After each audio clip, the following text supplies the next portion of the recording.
ಒಬ್ಬ ವ್ಯಕ್ತಿಯ ಸಂತೋಷ ಮತ್ತು ಸಮೃದ್ಧಿಯು ಅವನ ಮನೆಯಲ್ಲಿರುವ ಮಹಿಳೆಯರ ಮೇಲೆ ಅವಲಂಬಿಸಿರುತ್ತೆ. ಮಹಿಳೆಯರನ್ನು ಹಿಂದೂ ಧರ್ಮದಲ್ಲಿ ಲಕ್ಷ್ಮಿಯ ರೂಪವೆಂದು ಪರಿಗಣಿಸಲಾಗುತ್ತೆ. ಮಹಿಳೆ ಬಯಸಿದ್ರೆ ಯಾವ ಮನೆಯನ್ನು ಕೂಡ ಸ್ವರ್ಗವನ್ನಾಗಿಸ್ಬೋದು ಹಾಗೂ ನರಕವನ್ನು ಕೂಡ ಆಗಿಸ್ಬೋದು. ಧರ್ಮ ಗ್ರಂಥಗಳ ಪ್ರಕಾರ ಮಹಿಳೆಯರು ಮನೆಯಲ್ಲಿ ಈ ಕೆಲಸಗಳನ್ನು ಮಾಡುವುದರಿಂದ ಲಕ್ಷ್ಮೀ ದೇವಿ ಕೋಪಿಸಿಕೊಳ್ತಾಳೆ ಎನ್ನಲಾಗಿದೆ.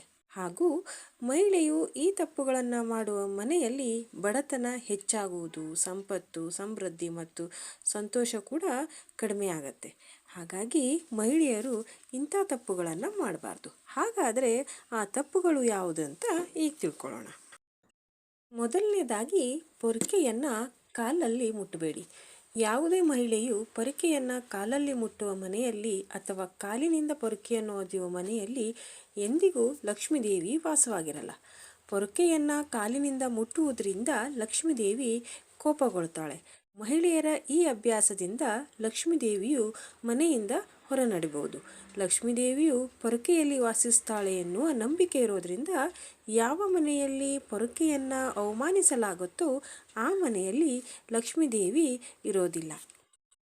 ಎರಡನೇದಾಗಿ ಒಲೆಯ ಮೇಲೆ ಪಾತ್ರೆಯನ್ನು ಇಡಬೇಡಿ.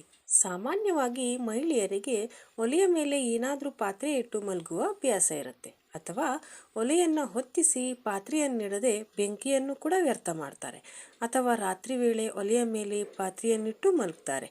ಈ ಅಭ್ಯಾಸವಿರುವ ಮಹಿಳೆಯರ ಮನೆಗೆ ಎಂದಿಗೂ ಲಕ್ಷ್ಮೀದೇವಿ ಬರೋದಿಲ್ಲ. ಲಕ್ಷ್ಮಿ ಯಾವ ಮನೆಗೆ ಬರುವುದಿಲ್ಲವೋ ಆ ಮನೆಯಲ್ಲಿ ಬಡತನ ಉಂಟಾಗತ್ತೆ. ಆದ್ದರಿಂದ ರಾತ್ರಿ ವೇಳೆ ಒಲೆಯ ಮೇಲೆ ಪಾತ್ರೆಯನ್ನಿಟ್ಟು ಮಲಗದಿರಿ. ಅದು ಖಾಲಿ ಪಾತ್ರೆಯಾದರೂ ಆಗಿರ್ಬೋದು ಅಥವಾ ಆಹಾರವಿದ್ದ ಪಾತ್ರೆ ಕೂಡ ಆಗಿರ್ಬೋದು. ಮೂರನೇದಾಗಿ ಕಾಲಿನಿಂದ ಹೊಸ್ತಿಲನ್ನು ತುಳಿಯದಿರಿ.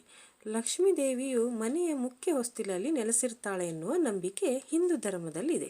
ಆದ್ದರಿಂದ ಆ ಮನೆಯ ಮಹಿಳೆಯರು ಹೊಸ್ತಿಲನ್ನು ಕಾಲಿನಿಂದ ತುಳಿದರೆ, ಹೊಸ್ತಿಲಿನ ಮೇಲೆ ಕಾಲಿಟ್ಟು ನಿಂತುಕೊಂಡ್ರೆ, ಮುಸ್ಸಂಜೆ ವೇಳೆ ಬಾಗಿಲನ್ನು ಮುಚ್ಚಿದರೆ ಲಕ್ಷ್ಮೀದೇವಿ ಕೋಪಕ್ಕೆ ಗುರಿಯಾಗಬೇಕಾಗತ್ತೆ. ಆದ್ದರಿಂದ ಮನೆಯ ಬಾಗಿಲನ್ನು ಮುಸ್ಸಂಜೆ ವೇಳೆ ಮುಚ್ಚಬಾರ್ದು ಮತ್ತು ಮನೆಯ ಹೊಸ್ತಿಲನ್ನು ಮಹಿಳೆಯರು ತುಳಿಯಬಾರ್ದು. ಒಂದು ವೇಳೆ ನೀವು ಈ ರೀತಿ ಮಾಡಿದರೆ ಲಕ್ಷ್ಮೀದೇವಿಯು ಈ ಮನೆಯಲ್ಲಿ ನೆಲೆಸಿರೋದಿಲ್ಲ.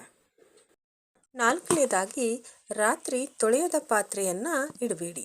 ರಾತ್ರಿ ವೇಳೆ ತಿಂದ ಪಾತ್ರೆಗಳನ್ನು ತೊಳೆಯದೆ ಹಾಗೆ ಇಡಬಾರ್ದು.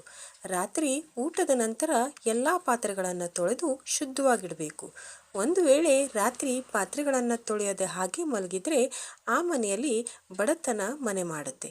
ಯಾವುದೇ ಮನೆಯಲ್ಲಾಗಲಿ ಇದನ್ನು ಸಂಭವಿಸಲು ಬಿಡಬೇಡಿ. ರಾತ್ರಿ ಮಲಗುವ ಮುನ್ನ ಪಾತ್ರೆಗಳನ್ನು ಸ್ವಚ್ಛಗೊಳಿಸಿ ನಂತರ ಮಲಗಿ. ಮನೆಯಲ್ಲಿ ಶಾಂತಿಗಾಗಿ, ಸಮೃದ್ಧಿಗಾಗಿ, ಲಕ್ಷ್ಮಿಯ ಆಶೀರ್ವಾದಕ್ಕಾಗಿ ವಾರಕ್ಕೊಮ್ಮೆ ಸಮುದ್ರದ ಉಪ್ಪಿನಿಂದ ಪಾತ್ರೆಗಳನ್ನು ತೊಳೆದು ಅಥವಾ ಕಲ್ಲುಪ್ಪಿನಿಂದ ಪಾತ್ರೆಗಳನ್ನು ತೊಳೆದು ಇಡಬೇಕು. ಇದರಿಂದ ಆರ್ಥಿಕ ಸಂಪತ್ತು ದೊರೆಯುತ್ತೆ ಮತ್ತು ಮಹಾಲಕ್ಷ್ಮಿಯ ಆಶೀರ್ವಾದ ಸಿಗುತ್ತೆ. ಐದನೇದಾಗಿ ಹೊಸ್ತಿಲಲ್ಲಿ ಊಟ ಮಾಡಬೇಡಿ. ನಿಮ್ಮ ಮನೆಯ ಮಹಿಳೆಯರು ಹೊಸ್ತಿಲಿನ ಮೇಲೆ ಕುಳಿತು ಊಟ ಮಾಡ್ತಿದ್ರೆ ಆಕೆಯನ್ನು ಮೊದಲು ಹೊಸ್ತಿಲಿನಿಂದ ಎದ್ದೇಳಿಸಿ ಬೇರೆಡೆ ಕುಳಿತು ಊಟ ಮಾಡಲು ಸಲಹೆ ನೀಡಿ. ಮನೆಯ ಮಹಿಳೆಯು ಹೊಸ್ತಿಲಿನ ಮೇಲೆ ಕುಳಿತು ಆಹಾರವನ್ನು ತಿಂತಾ ಇದ್ದರೆ ಇಲ್ಲ ಊಟ ಮಾಡ್ತಾ ಇದ್ದರೆ ಅದು ಆ ಮನೆಯ ಸಂಪೂರ್ಣ ಸದಸ್ಯರ ಮೇಲೆ ಕೆಟ್ಟ ಪರಿಣಾಮ ಉಂಟು ಮಾಡುತ್ತೆ. ಇದು ಮನೆ ಹಾಳಾಗಲು ಮುಖ್ಯ ಕಾರಣ. ಮಹಿಳೆಯರು ಹೊಸ್ತಿಲ ಮೇಲೆ ಕುಳಿತು ಆಹಾರ ಸೇವಿಸುವುದನ್ನು ಅತ್ಯಂತ ಅಸಹ್ಯ ಎಂದು ಹಿಂದೂ ಧರ್ಮದಲ್ಲಿ ತಿಳಿಸಲಾಗಿದೆ. ರಾತ್ರಿ ಮನೆಯನ್ನು ಗುಡಿಸಬೇಡಿ. ಮಹಿಳೆಯರು ಮನೆಯನ್ನು ಮುಂಜಾನೆ ಅಥವಾ ಮಧ್ಯಾಹ್ನ ಗುಡಿಸಿ ಸ್ವಚ್ಛವಾಗಿಟ್ಕೊಳ್ಬೇಕು. ಆದರೆ ಸೂರ್ಯಾಸ್ತದ ಸಮಯದಲ್ಲಿ, ಅಂದರೆ ಸಂಜೆ ಮತ್ತು ರಾತ್ರಿ ಮನೆಯನ್ನು ಗುಡಿಸಬಾರ್ದು. ಸಂಜೆ ಮತ್ತು ರಾತ್ರಿ ಗುಡಿಸುವ ಮನೆಯಲ್ಲಿ ಬಡತನ ಹೆಚ್ಚಾಗಿರುತ್ತೆ. ಆದ್ದರಿಂದ ಮಹಿಳೆಯರು ಮನೆಯನ್ನು ಸಂಜೆ ಮತ್ತು ರಾತ್ರಿ ಗುಡಿಸುವುದನ್ನು ಬಿಡಬೇಕು. ಹಾಗೆ ಮುಂದಿನದಾಗಿ ಪ್ರತಿದಿನ ರಂಗೋಲಿಯನ್ನು ಹಾಕಿ. ಯಾವ ಮನೆಯಲ್ಲಿ ಮಹಿಳೆಯು ಮುಂಜಾನೆ ಬೇಗ ಎದ್ದು ಶುಚಿಯಾಗಿ ಅಂಗಳವನ್ನು ಸ್ವಚ್ಛಗೊಳಿಸುತ್ತಾಳೋ ಆ ಮನೆಗೆ ಮಾತ್ರ ಲಕ್ಷ್ಮೀದೇವಿ ಆಗಮಿಸ್ತಾಳೆ. ಇಲ್ಲವಾದರೆ ಆಕೆ ಆ ಮನೆಯ ಹೊಸ್ತಿಲ ಬಳಿ ಕೂಡ ನಿಲ್ಲೋದಿಲ್ಲ. ಮನೆಯ ಮಹಿಳೆಯರು ಮುಂಜಾನೆ ಅಂಗಳವನ್ನು ಸ್ವಚ್ಛವಾಗಿರಿಸಿ ಲಕ್ಷ್ಮೀದೇವಿಯನ್ನು ಆಹ್ವಾನಿಸಲು ಪ್ರತಿದಿನ ರಂಗೋಲಿಯನ್ನು ಹಾಕಬೇಕು. ಇದರಿಂದ ಮಾತ್ರ ಲಕ್ಷ್ಮೀದೇವಿಯು ಆ ಮನೆಯನ್ನು ಪ್ರವೇಶಿಸ್ತಾಳೆ. ಮಹಿಳೆಯರಂದರೆ ಮುಂಜಾನೆ ಬೇಗ ಎದ್ದು ಶುಚಿಯಾಗಿ ರಂಗೋಲಿಯನ್ನಿಟ್ಟು ದೇವರ ಪೂಜೆಯನ್ನು ಮಾಡಬೇಕು. ಮಹಿಳೆಯರು ಮುಂಜಾನೆ ಬೇಗ ಏಳುವುದನ್ನು ಅಭ್ಯಾಸ ಮಾಡಿಕೊಳ್ಬೇಕು ಮತ್ತು ಬೇಗ ಮಲಗುವ ಅಭ್ಯಾಸವನ್ನು ರೂಢಿಸ್ಕೋಬೇಕು. ಇದು ಅವರ ಆರೋಗ್ಯಕ್ಕೂ ಒಳ್ಳೆಯದು ಮತ್ತು ಮನೆಯ ಸಮೃದ್ಧಿಗೂ ಕೂಡ ಒಳ್ಳೆಯದು. ಮನೆಯ ಮಹಿಳೆಯರು ಮುಂಜಾನೆ ತಡವಾಗಿ ಏಳೋದ್ರಿಂದ ಆಕೆಯ ಗಂಡ ಆರ್ಥಿಕ ಸಮಸ್ಯೆಗಳನ್ನು ಎದುರಿಸಬೇಕಾಗತ್ತೆ. ಧನ್ಯವಾದಗಳು.